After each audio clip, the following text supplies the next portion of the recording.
श्री स्वामी समर्थ. प्रत्येक महिन्यामध्ये संकष्टी चतुर्थी येत असते. श्रावण महिन्यातील संकष्टी चतुर्थी ही अत्यंत खास असते, कारण श्रावण महिना जो आहे तर तो महादेवांना समर्पित आहे आणि संकष्टी चतुर्थी ही महादेवांचे पुत्र श्री गणेशाला समर्पित आहे. आणि जेव्हा संकष्टी चतुर्थी मंगळवारी येते तर तेव्हा ती अंगारकी संकष्टी चतुर्थी असते. आणि यंदा अत्यंत शुभयोग जुळून आलेला आहे, कारण अंगारकी संकष्टी चतुर्थी ही सर्व संकष्टी चतुर्थींपैकी अत्यंत खास असते. आणि अशी ही अंगारकी चतुर्थी श्रावण महिन्यामध्येच यंदा आलेली आहे, त्यामुळे अत्यंत सुवर्णयोग आलेला आहे. या अंगारकी संकष्टी चतुर्थीला आपण जरी उपवास केला तरी सुद्धा आपल्याला पूर्णपणे सर्व संकष्टी चतुर्थीचे आपल्याला फळ मिळत असते. संपूर्ण वर्षभर न उपवास करता आपण फक्त अंगारकी संकष्टी चतुर्थीचा उपवास करू शकतो. तसेच या दिवशी आपल्याला सकाळीच घरामध्ये एका झाडाचे पान आणायचे आहे. आपली कोणतीही आणि कितीही कठीण इच्छा असेल तर ती इच्छा पूर्ण होण्यासाठी हे पान आपल्याला घरी आणायचं आहे. आणि हे पान घरी आणल्यानंतर आपल्याला या पानाचा एक अत्यंत प्रभावी उपायसुद्धा करायचा आहे. कोणते पान आपल्याला घरी आणायचे आहे, कशा प्रकारे आणायचे आहे, हा उपाय कोण करू शकते, त्याचप्रमाणे हा उपाय आपल्याला कधी आणि कसा करायचा आहे, अशी संपूर्ण माहिती आपण आजच्या या व्हिडिओमध्ये पाहणार आहोत. व्हिडिओला सुरुवात करण्याअगोदर तुम्ही जर चॅनलवरती नवीन असाल आणि पहिल्यांदाच माझे व्हिडिओ पाहत असाल तर चॅनलला सबस्क्राईब करा. व्हिडिओ माहितीपूर्ण वाटला तर व्हिडिओला लाईक करा. या दिवशी सकाळी शक्य असेल तर ब्रह्ममुहूर्तावरती उठायचे आहे किंवा जास्तीत जास्त लवकर उठायचं आहे आणि स्नान आटोपायचं आहे. स्नान करताना आपण आंघोळीच्या पाण्यामध्ये चिमूटभर हळद किंवा आपल्या घरामध्ये असेल तर 4 थेंब गंगाजल नक्की टाकायचे आहे. यामुळे वातावरण सर्व जे आहे तर ते सकारात्मक होत असते, आपले शरीर सकारात्मक होत असते, मन सकारात्मक होत असते. यानंतर स्वच्छ वस्त्र परिधान करायचं आहे. चुकूनही काळ्या रंगाचे वस्त्र परिधान करायचे नाही. शक्य असेल तर लाल रंगाचे वस्त्र परिधान करायचे आहे, कारण गणपती बाप्पांना लाल रंग हा अतिशय प्रिय आहे. यानंतर आपल्याला जर सकाळीच हे पान आणणे शक्य असेल तर आपली देवपूजा करण्याअगोदर आपल्याला हे पान आणायचं आहे, किंवा दिवसभरामध्ये आपण कधीही जरी हे पान आणलं तरी सुद्धा चालेल. आपण हा उपाय जो आहे तर तो कशासाठी करू शकतो, तर आपली कोणतीही इच्छा जी बऱ्याच दिवसापासून अपूर्ण आहे ती इच्छा पूर्ण व्हावी म्हणून आपण हा उपाय करू शकतो. किंवा आपल्या घरामध्ये आर्थिक समस्या असतील, पैसा येत नाही, पैसा टिकत नाही, पैशाच्या अडचणी आहेत, कर्ज काही केल्या फिटत नाही, ते वाढत आहे, किंवा कोणाकडे आपले अडकलेले पैसे असतील जे परत मिळत नाहीत, तरी आपण हा उपाय करू शकतो. घरामध्ये सततचे आजारपण असेल, कलह असेल, तरी सुद्धा आपण हा उपाय करू शकतो. आपण आपल्या घरातील कोणत्याही सदस्यासाठी सुद्धा उपाय करू शकतो, किंवा आपल्या पतीसाठी, आपल्या मुलांसाठी उपाय करू शकतो. मुलांची शैक्षणिक प्रगती होत नसेल, त्यांना अभ्यासामध्ये हवे तसे यश मिळत नाही, किंवा मुलांची स्मरणशक्ती सुधारावी म्हणून आपण हा उपाय करू शकतो. तसेच आपली मुले जर खूप किरकिरेपणा करतात, हट्टीपणा करतात, व्यसनांच्या आहारी गेली असतील तरी आपण हा उपाय करू शकतो. तसेच आपल्या मुलांना जर नोकरी व्यवसायामध्ये हवे तसे यश नाही, त्यांची प्रगती होत नाही, किंवा पतीचा व्यवसाय आहे आणि त्या व्यवसायामध्ये हवा तसा फायदा होत नसेल तरी सुद्धा आपण हा उपाय करू शकतो. कोणतीही आणि कितीही कठीण इच्छा असेल तरी सुद्धा आपल्याला हा उपाय करता येतो. आणि हा उपाय मुले स्वतःसुद्धा करू शकतात, मुली करू शकतात, स्त्री पुरुष कोणत्याही वयोगटातील व्यक्ती, अगदी वृद्ध व्यक्तीसुद्धा हा उपाय करू शकते. आता या उपायासाठी आपल्याला जास्वंदीचं पान जे आहे तर ते आणायचं आहे आणि हा उपाय करायचा आहे.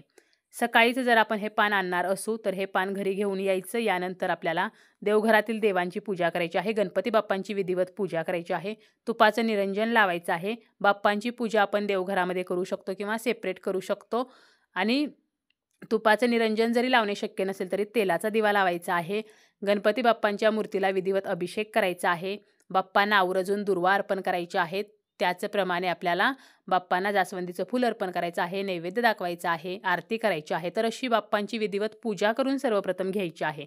यानंतर आपल्याला बाप्पांसमोर आसन घेऊन बसायचं आहे. आपल्याला सुद्धा हळदी कुंकू लावायचं आहे आणि बाप्पांसमोर एक लाल रंगाचं कॉटनचं आणि नवीन कापड आपल्याला ठेवायचं आहे. ज्या कापडामध्ये आपण जास्वंदीचं पान बांधू शकू तर एवढं हे कापड असावं. हे कापड ठेवल्यानंतर जास्वंदीचं पान घ्यायचं आहे, ते स्वच्छ धुवून घ्यायचं आहे. आपल्याकडे गंगाजल असेल तर पाण्यामध्ये थोडेसे गंगाजल टाकायचे आणि त्या पाण्याने हे पान आपल्याला धुवून घ्यायचं आहे.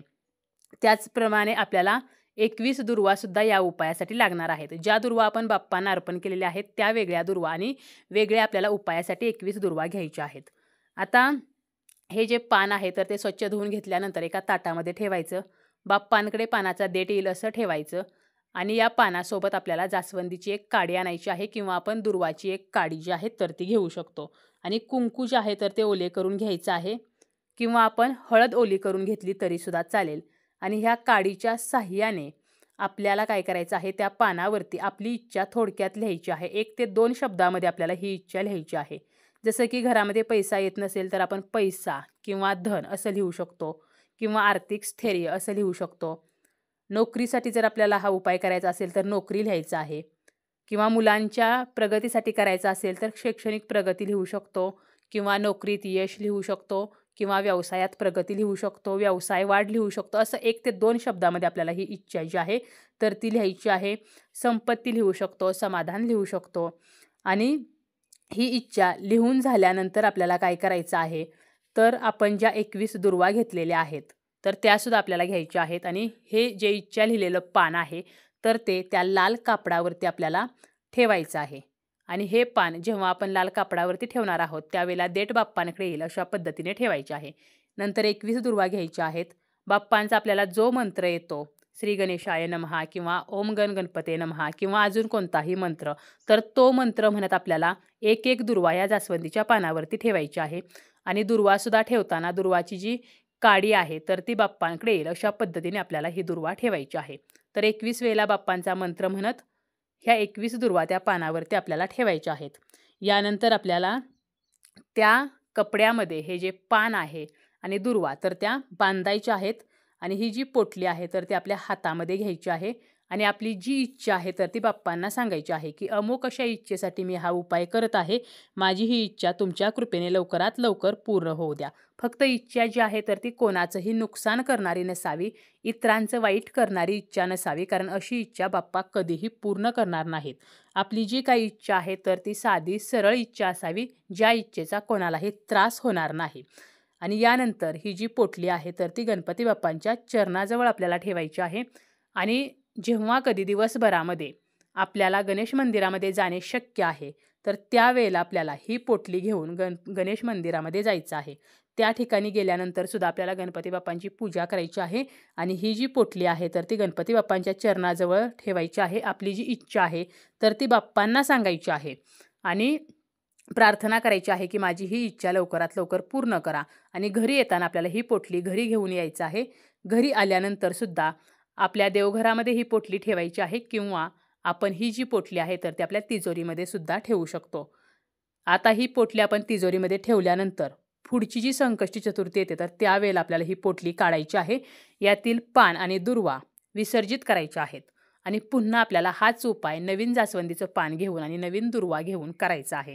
तर असं आपण 4 ते 5 संकष्टी चतुर्थी जरी हा उपाय केला तरीसुद्धा आपल्या इच्छा ज्या आहेत तर त्या पूर्ण होत असतात. एखाद्या चतुर्थीला आपल्याला हा उपाय करणे शक्य झाले नाही तर तेवढी चतुर्थी आपल्याला स्किप करायची आहे आणि पुढे आपण हा उपाय जो आहे तर तो कंटिन्यू करू शकतो. किंवा जरी आपल्याला प्रत्येक संकष्टी चतुर्थीला हा उपाय करणे शक्य नसेल तरी फक्त अंगारकी संकष्टी चतुर्थीला आपण हा उपाय करायचा आहे. आणि पुढच्या वर्षी जेव्हा अंगारकी संकष्टी चतुर्थी येईल तर त्यावेळेला आपण ही पोटली जी आहे तर ती त्या कपड्यासह विसर्जन करायची आणि पुन्हा आपल्याला हा उपाय पुढच्या वर्षी नवीन करायचा आहे.